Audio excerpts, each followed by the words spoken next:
Welcome to Moments with Marianne. This is your host, Marianne Pestana. And we're here today with special guest, Dr. Jeanine Canty, who's here to share with us her new book, Returning the Self to Nature, Undoing Our Collective Narcissism and Healing Our Planet. So welcome to the show, Jeanine. Oh, well, thank you, Marianne. It's such an honor to be here. What a joy it is to have you here and to talk about your new book. What inspired you to write this?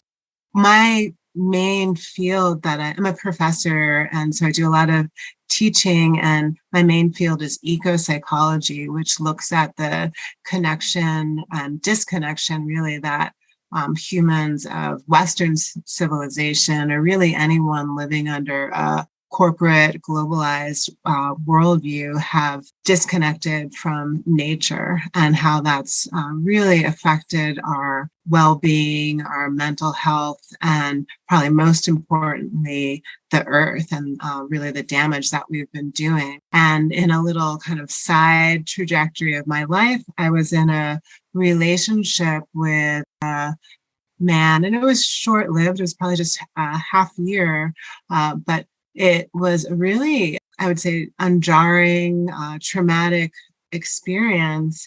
And as I processed the experience after our breakup, I reached out to colleagues who were therapists and counselors, and I did a bunch of reading, and I realized that the patterns that this person was exhibiting really mirrored the patterns of narcissistic personality disorder. And so I became really fascinated with that. And I remember in my early days of learning about ecopsychology, there were a couple authors that linked the connection between narcissism and our consumerism in our society.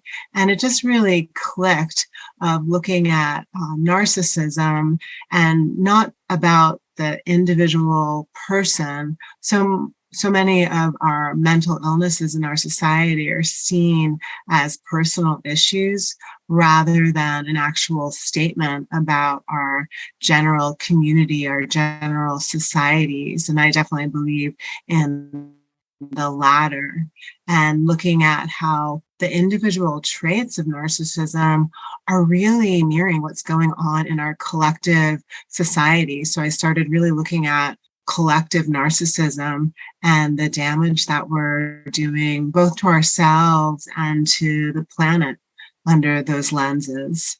Well, I found your book to be such a profound read, and it really had me thinking about narcissism in a new way. How could we look at narcissism now? Because I know a lot of times it's a word that gets maybe thrown around, but maybe a lot of people don't know what that means. Yeah, that's a great question. And yeah, narcissism is kind of thrown around almost everywhere these days, and it's hard to kind of escape the term. And it's really big in pop psychology, but just in the general kind of field out there. And so what we often don't realize is that everyone, and there's a researcher, I believe his name is Craig Malkin, who talks about a narcissistic scale or spectrum. And so we're all narcissists. We all have some degree of narcissism, and that's actually really healthy.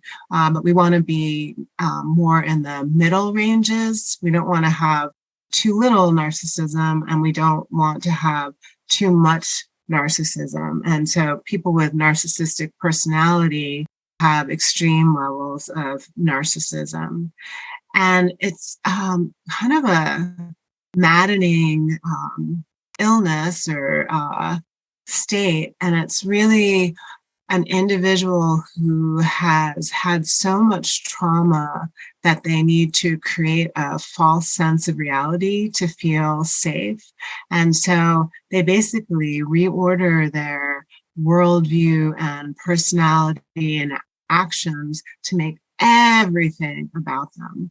And so most of us have maybe a family member or a friend or someone in our life that we would say, they're probably narcissists. And it's important to note, I'm not a licensed therapist or a psychologist. And it's really even hard for someone who is a therapist to diagnose a narcissist. They often don't come in for treatment, and it's just really, even if they do, it's hard to diagnose. But the general traits of an individual narcissist is they have a very grandiose sense of self.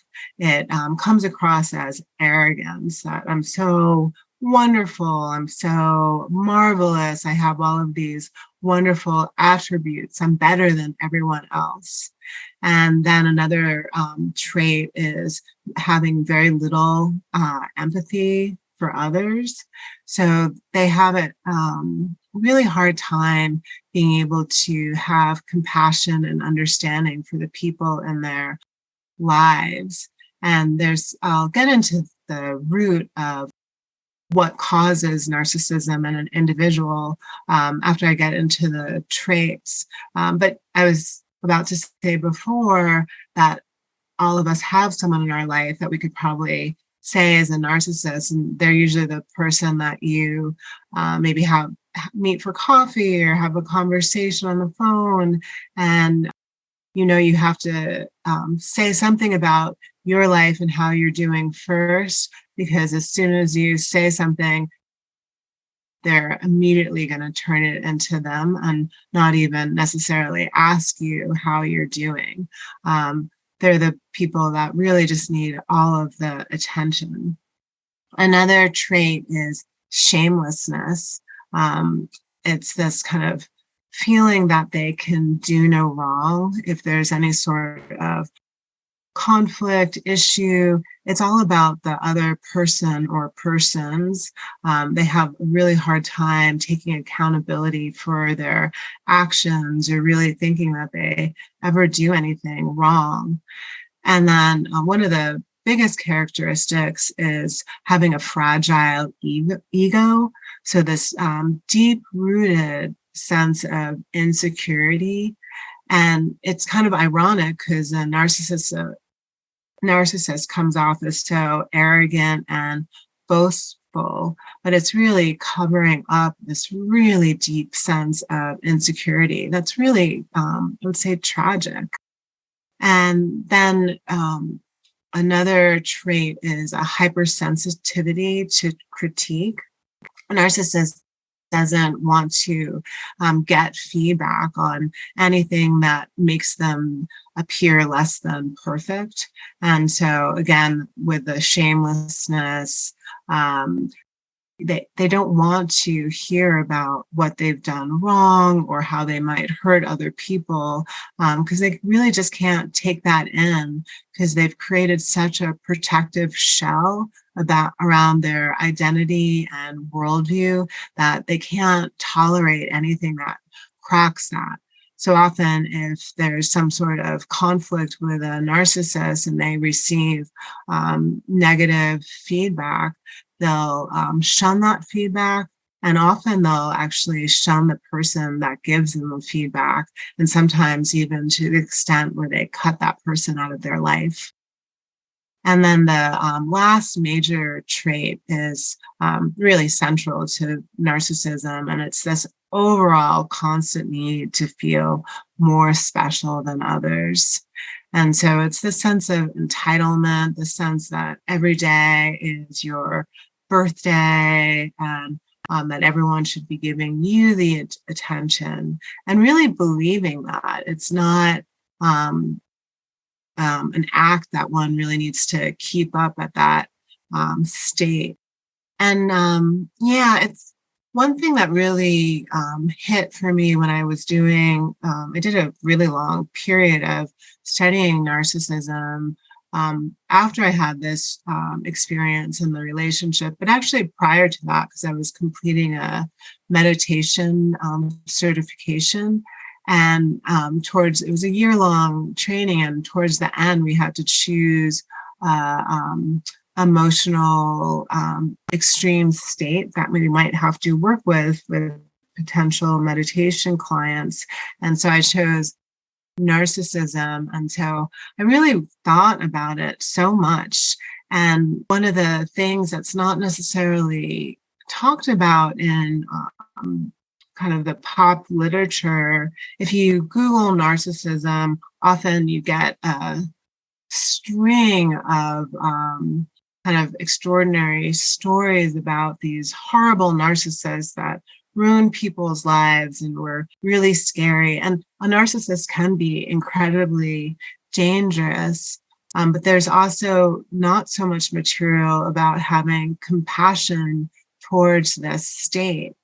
And when I did research on it, I realized that it's one of a number of personality disorders, but it's the only one of the, it's within cluster B disorders that's not necessarily hereditary. It's something that's conditioned, and it comes about through having really disruptive relationships with one's primary caregivers.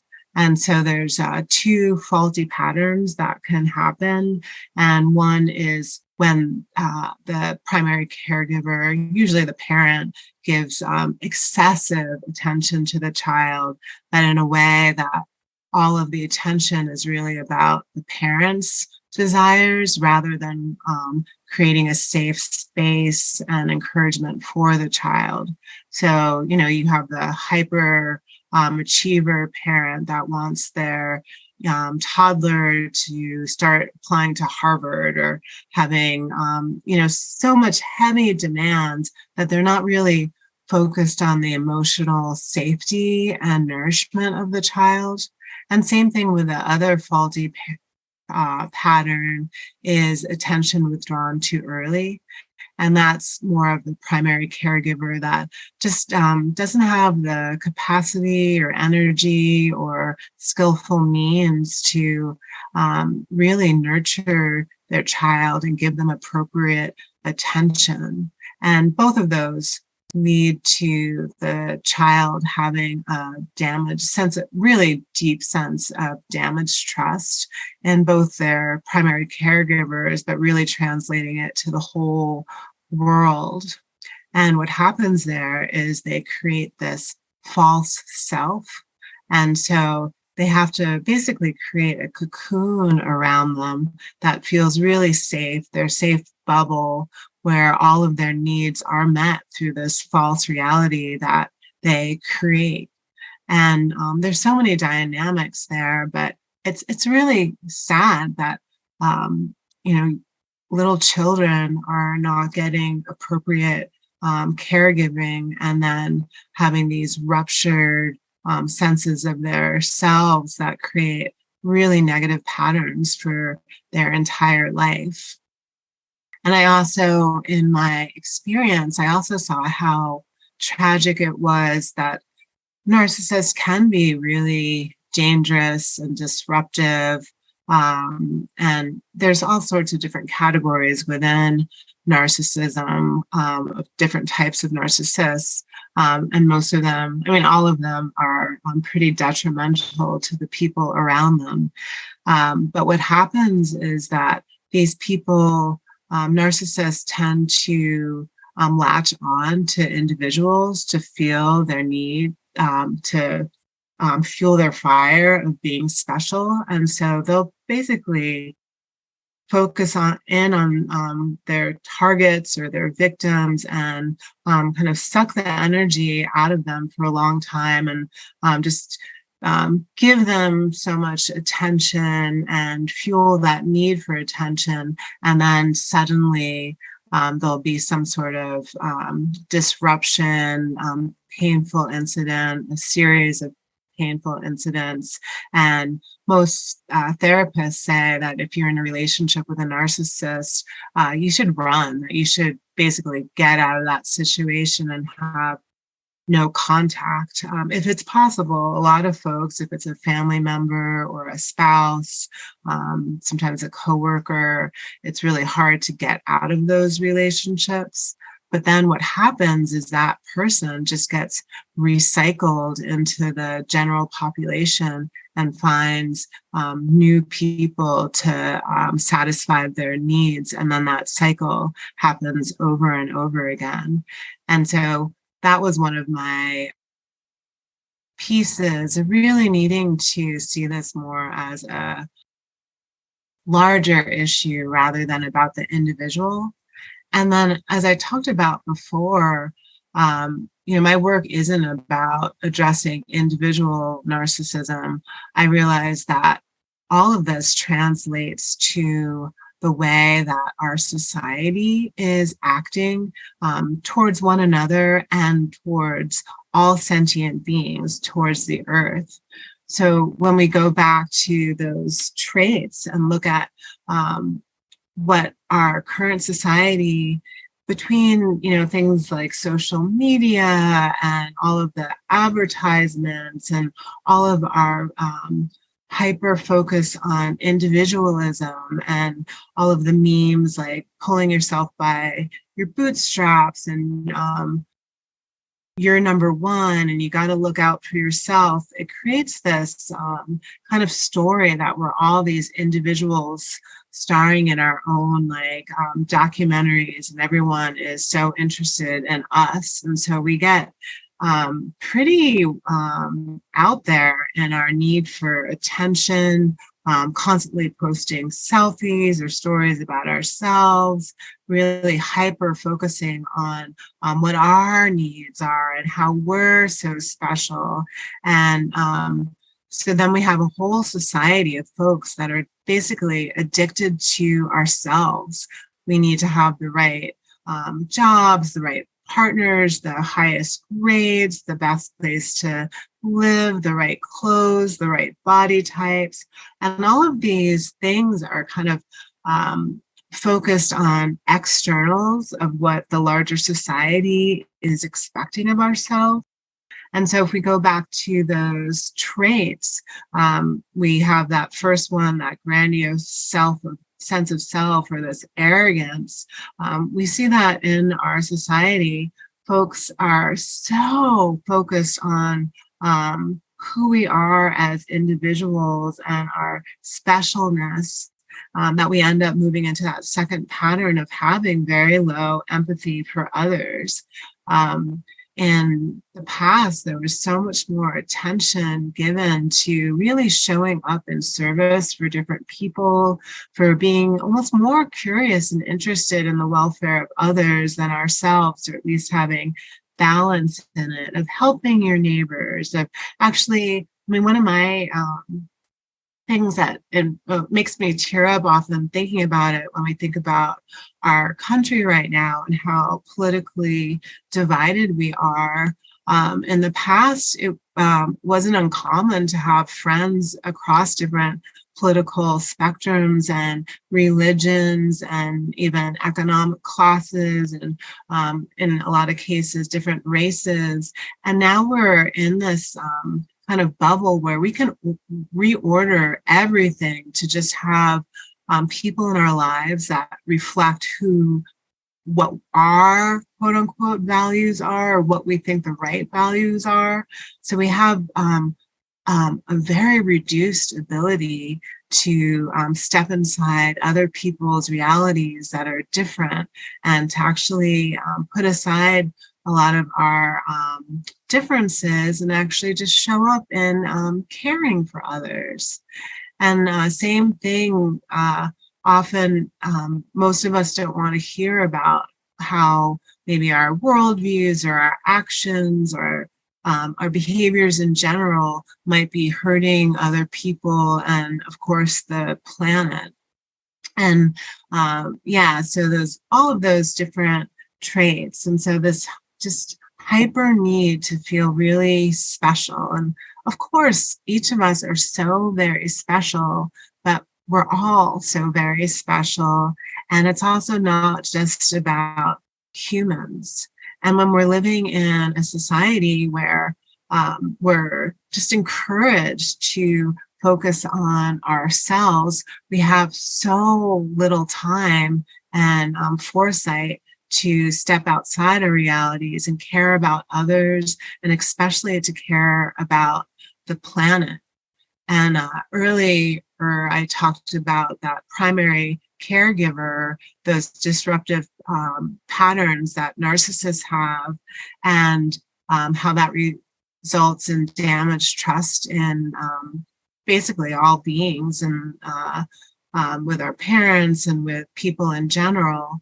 And if we translate that to collective narcissism, we've in our society have shifted our relationship to Earth, who is really our primary caregiver, because there's no relationship, there's no us possible without living on the planet, without breathing air, drinking water, having trees and grass and rivers and all these animals and stars, like just everything, the ecosystems that we live within. But we've really forgotten that, and we hyper focus on the human world, and not only the human world, but our human world. And so we've switched our allegiance to having Earth as our primary caregiver to what I would say is really now corporate globalization. So we're so oriented to what I've talked about before in terms of always needing to accrue money and other symbols of status, our looks, our relationships, but this unbridled kind of success, hyper competition, and this just constant need to feel special. And the result in both our levels of consumerism and our disdain for taking care of others and the earth has really resulted in both the ecological crisis. And so what we're seeing in our society as a result of this disconnection from nature and this collective narcissism is a heightened mental illness. We see so many people in depression and feeling a sense of disconnection from other people, feeling loneliness. We see so many people suffering from despair and addictions, whether it's addictions to technology and social media and television, games. We also see so many addictions to drugs and alcohol, addictions to consumerism, just constantly buying things, addictions to codependent relationships. There's just so much suffering in the world, and we're seeing this disconnection from one another and these constant feeling of alienation, just so many forms of mental illness. And so, yeah, it's just really tragic. And there's just so much there. Well, I was so fascinated with not only your book, but the discussion we're having. And I love how you talk about collective narcissism. It's something that I don't believe a lot of people have really even considered before. And then to have that also coming to a place where it is damaging our planet, you really wove those two so well together. It makes so much sense. Oh, well, thank you. Yeah. And I think, it's one of those topics we don't really talk about, because if we actually think about the purpose of corporate globalization is really for all of us to be consumers. So we constantly increase the profits of these corporations and as well as nations. And so keeping us really insecure about our needs and needing to buy lots of products, and also to be successful in these economic and other forms of individualism. We really don't have time to get into depth about what's going on, both in our own psyches and in our communities and with the planet. And so a lot of us have lost kind of the ability to ask a lot of deeper questions, or maybe if we do, we're finding them from kind of canned answers, whether it's from our, very kind of small worldview or political identity, or whatever spiritual or religious community we belong to.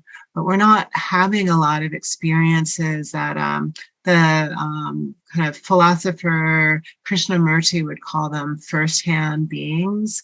And those are people that are having direct relationships to what is. And it can be what is in terms of the mindfulness of being in, being a body on the earth and having relationships with all of the beings in our immediate present.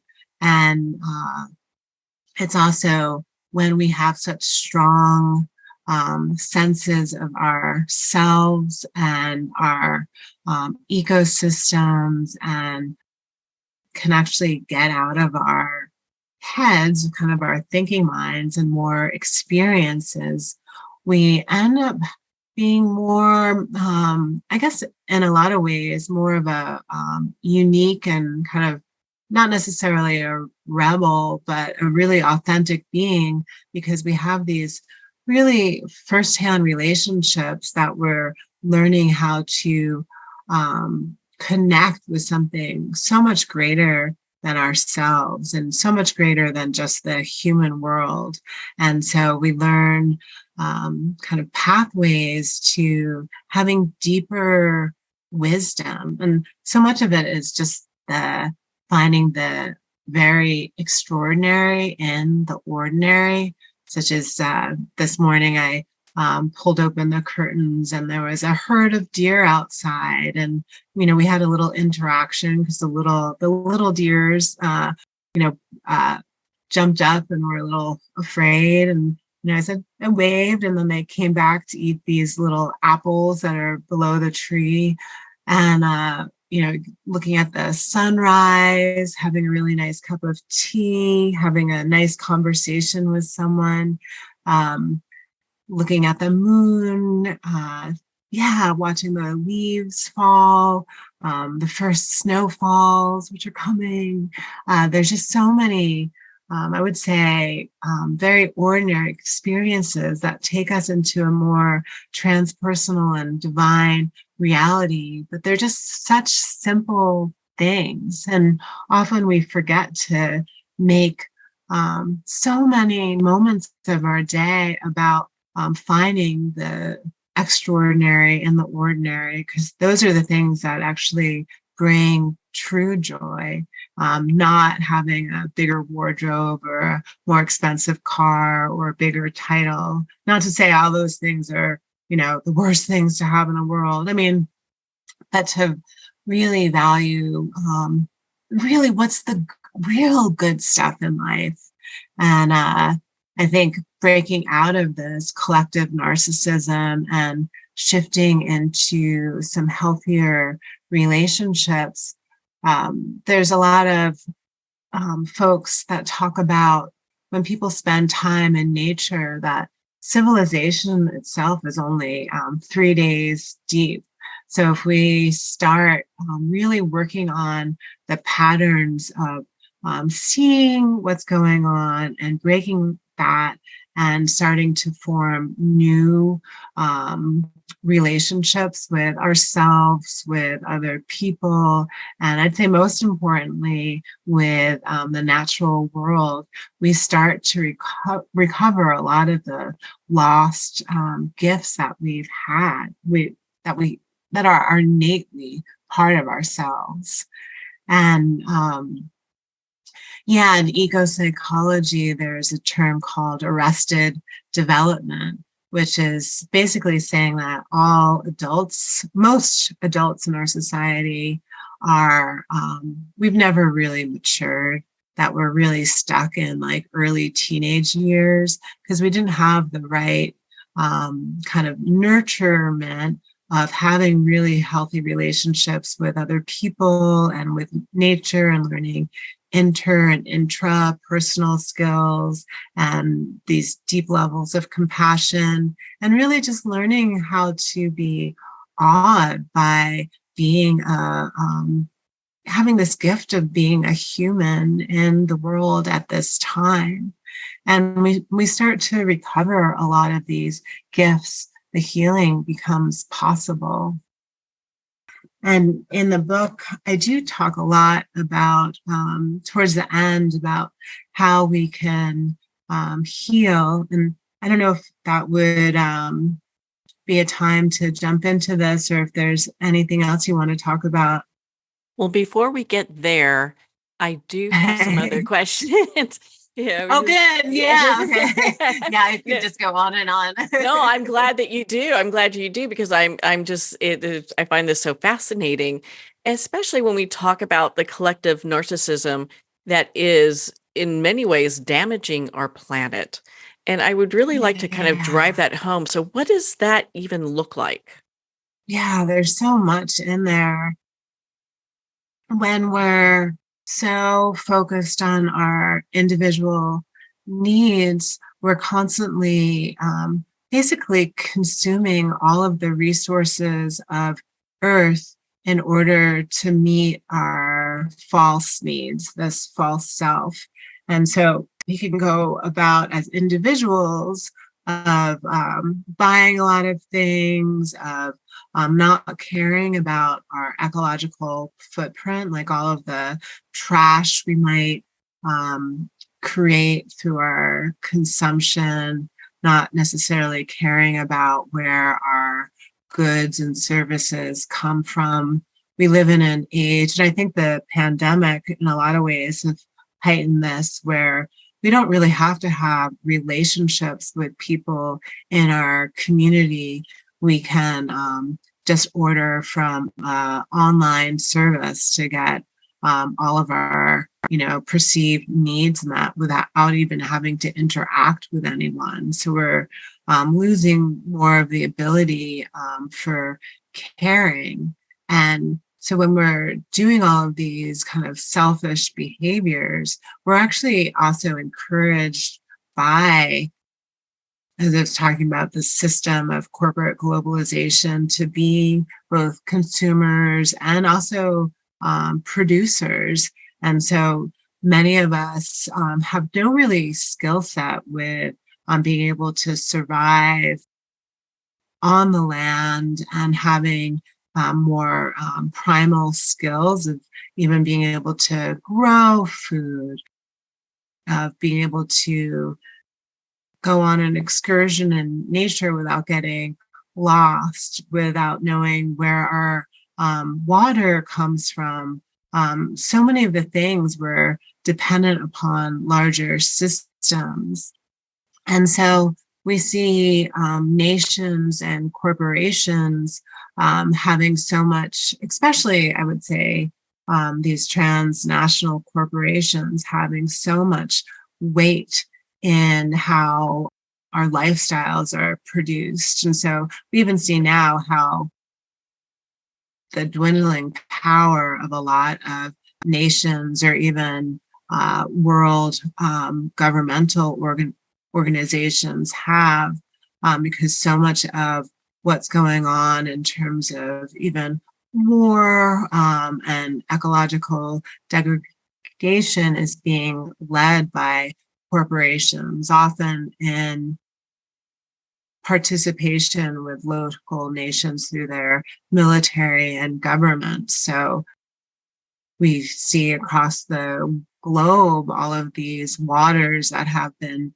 dammed, so people don't necessarily have access to clean water in their communities. So not only may they not have clean drinking water, but they don't have water to even grow crops. And that's more in a lot of I would say nations outside the US, but then we have so many pockets within the US that fall under the category of environmental injustice or environmental justice, where we're seeing more and more communities not having access to clean water, having to have water shipped in.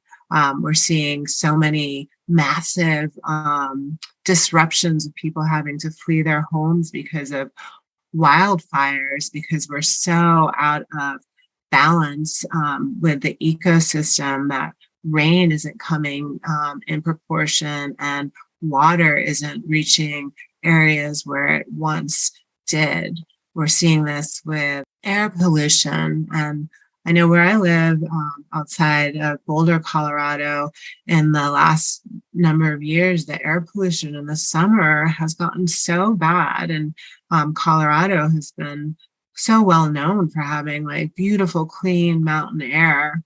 And we're seeing this in so many different communities. Same thing, so many of us are feeling the push of the crunch of inflation and how it's so hard to even be able to afford a house or afford food or, medical services, because so much of this is in the hands of corporations that are really locking down the resources of Earth and making them into scarce commodities, and really making them into things that you have to pay really high dollars for. And a lot of these are just basic services that everyone should have access to clean, drinkable water. People shouldn't have to pay a premium for that. Everyone should have an access to a place to live that's free from harm and provides shelter. There's just so many ways. And then we're seeing across the planet the disappearance of different species of animals and fish and polluted waters. And the list is endless. And we see these major storms like the recent Hurricane Ian that hit Florida, where we're seeing massive wars that have a certain kind of story to them, but we don't necessarily know the underlying story of all of the natural resources that are being taken while this war is going on, where these wars are going on, kind of the real story behind it. And so, the constant need to make profit off of the natural resources of the earth, which is then so inherent in our individual needs to consume all of these resources. All of the things I talked about in terms of kind of our addictions and our hyper focus on individualism and the kind of goods associated with them are directly connected to resources of the earth. So, what are some ways that we can start getting to this place of healing? How can we heal ourselves and how can we heal our planet? Well, I definitely have write quite a bit about this towards the end of the book and woven throughout. And I think it's really important that there's no one. Everyone should do this and will reach healing. Everyone has a different path towards healing. So there's no prescription that's going to work the same way for everyone, which is, I think, really great too, because we don't want planet of homogenized people. So much of this is actually breaking away from just one way of being and breaking into smaller ways of being that actually connect to our local landscapes and our communities. And so becoming embedded once again within our community and with ourselves. And so I write about this more of some patterns that happen with healing.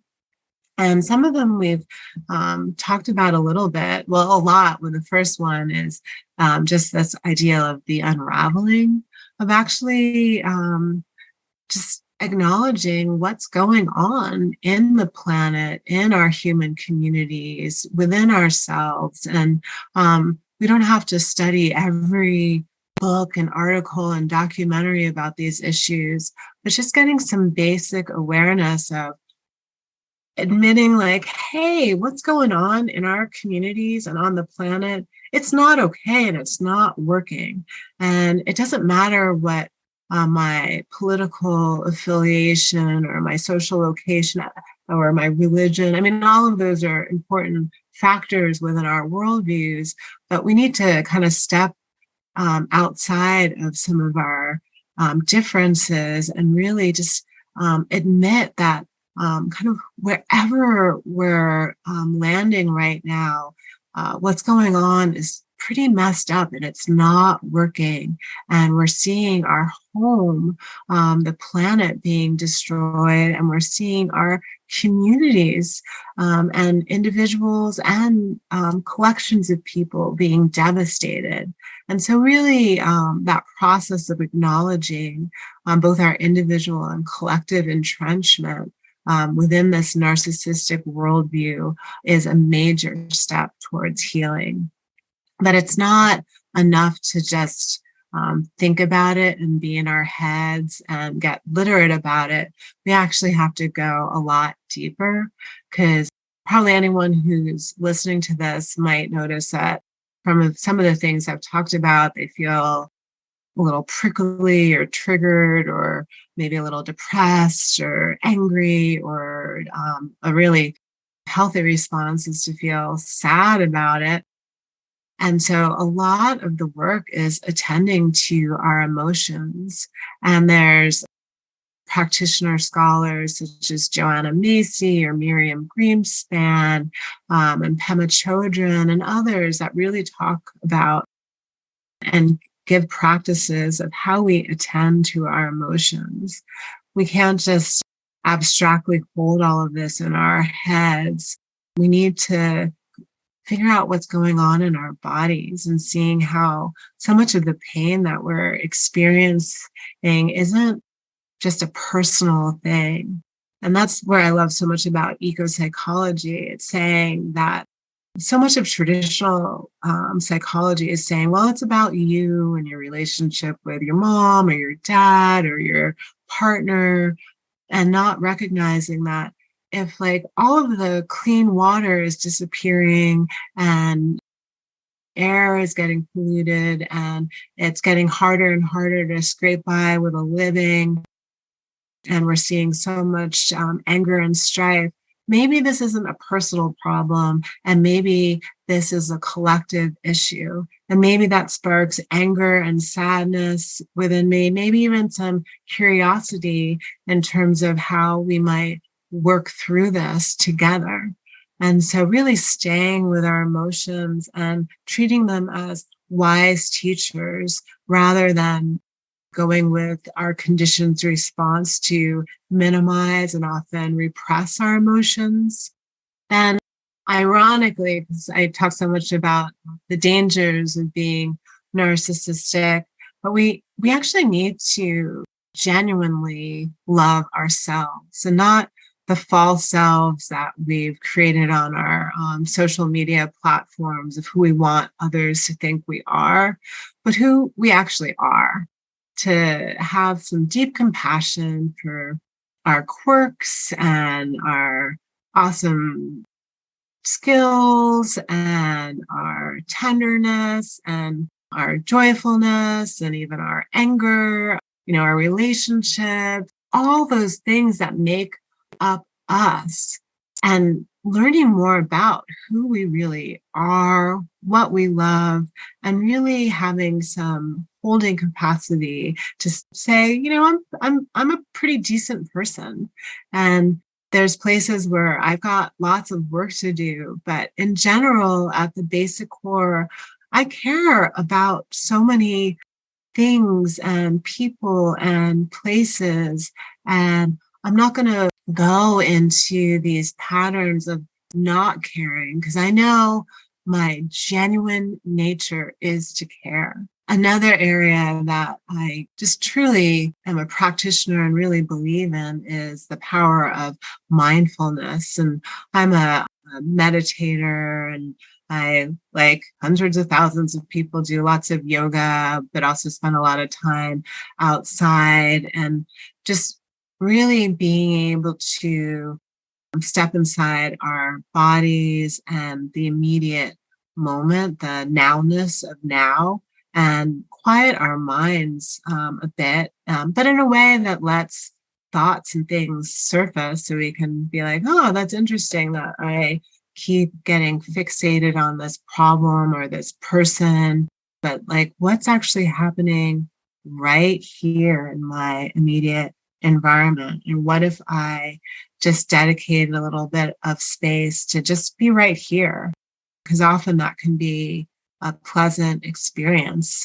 And I know different people have different conditions and situations, but all of us can find some moments of mindfulness in whatever circumstances we are. And then developing this ecological self. In both ecopsychology and deep ecology, this term, the ecological self, is when we can extend beyond our immediate self and actually start forming a relationship and actually falling in love with some being in nature. Maybe it's those little baby deers I saw in the morning that are so cute and so timid, or maybe it's a tree near where you live that you like to spend time with, or to a park and there's a body of water, or certain birds, or just having these deep relationships. And first it can be a small relationship. I remember my aunt was living in a city, and she would always be talking about this squirrel that came by her balcony.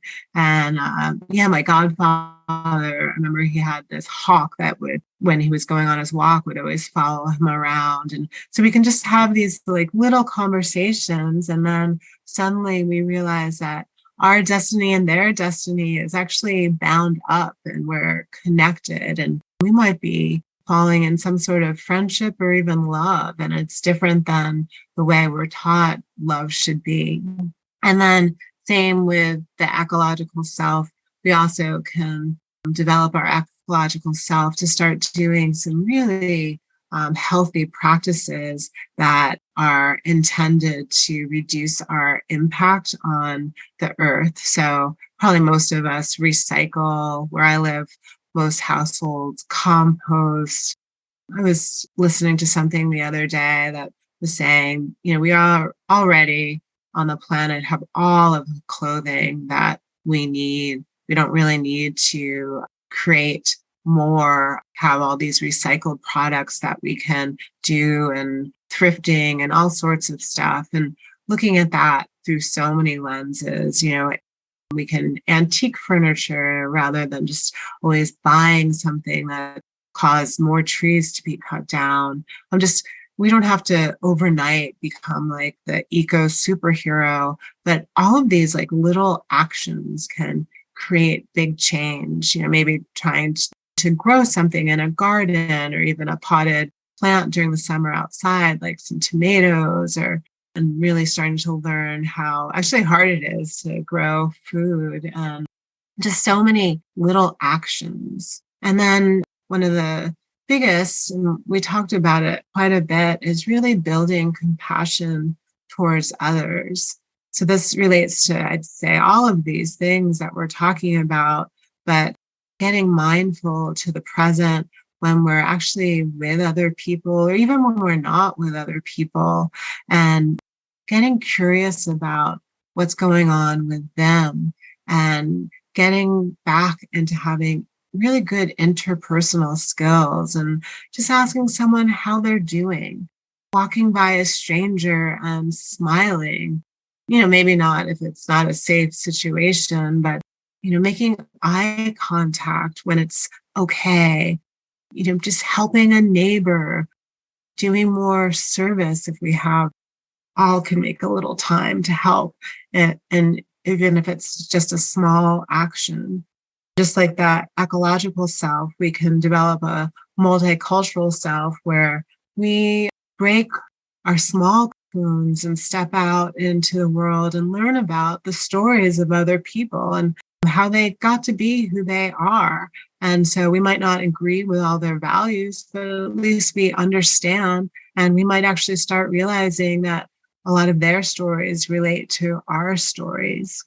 And then the last area that I write about, I think for some people can be uncomfortable and even controversial, because so many people in our society don't want to hear anything that's like religious or spiritual, because maybe they just don't want to believe in something greater. Although there are so many people in our society that do believe in something greater. And so I use, as do many, the term grace.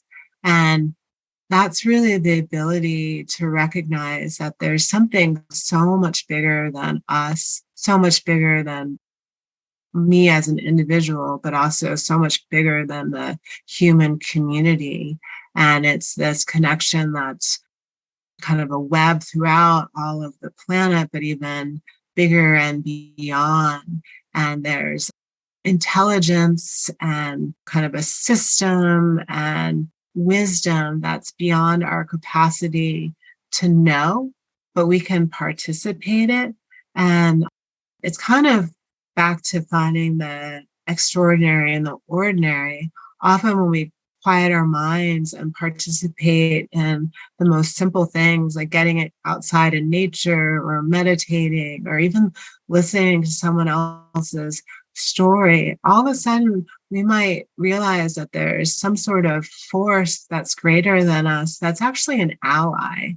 And that in a lot of traditions, we really have a guide in life. And so many of us are so fixed on our individual capacities that we don't want to believe that we actually have, well, both seen, but also in unseen forms. But if we can start learning how to surrender to something greater, that's actually one of the things I love about a lot of the recovery movements is we recognize that there's, that we're powerless in a lot of ways, but there's actually a greater power in life, and you can call it God or goddess or earth or the matrix, the force. You can call it whatever you want, but it's this kind of sacredness to life. And it's just something so, so beautiful. But a lot of folks don't want to break open and surrender to that because that's really scary. But when we do, some really beautiful things happen. Well, Jeanine, I just love your book, Returning the Self to Nature. Where can our listeners connect with you and be part of your community and learn more about your work? Oh, yeah, that's a good question. I'm on Twitter, and actually I'm more strongly on things like LinkedIn, but I'm a professor at the California Institute of Integral Studies. And so you can Google me and find more about me there. I'm not a huge social media person, but I definitely use my social media if I have a talk. And yeah, I do a number of public events as well. And then, you can come study with me through various formats as well at CIS. Well, thank you so much for taking the time to be on the show with us here today. Thank you. It's been such an honor and pleasure. Well, thank you, Jeanine. It has been such an honor to spend this time with you and to talk about your new book, Returning the Self to Nature, Undoing Our Collective Narcissism and Healing Our Planet. Returning the Self to Nature is available at Amazon, Barnes & Noble, and all indie retailers. And remember, support our indie bookstores. We're going to pause here for a quick moment, and we'll be right back after this message.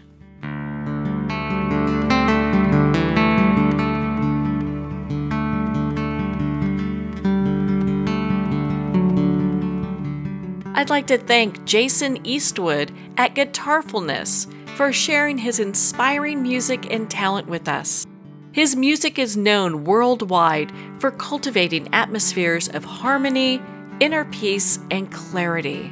Visit Jason's website at guitarfulness.com. Join his newsletter, be part of his community, and download his music.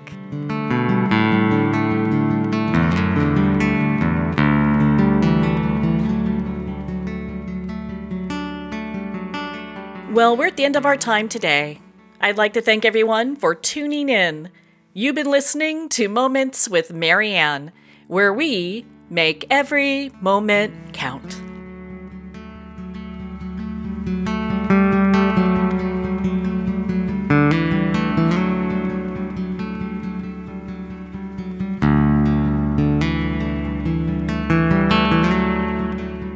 In a single moment, your life can change. Moments with Marianne is a transformative hour that covers an endless array of topics with the best of the best. Her guests are leaders in their fields, ranging from inspirational authors, top industry leaders, and business and spiritual entrepreneurs. Each guest is gifted and a true visionary, a recognized leader in her own work, and while teaching others to develop, refocus, and grow, Marianne will bring the best guest and sometimes a special surprise. Don't miss this. You never know just which moment will change your life forever. Make sure to tune in and visit momentswithmarianne.com for more information.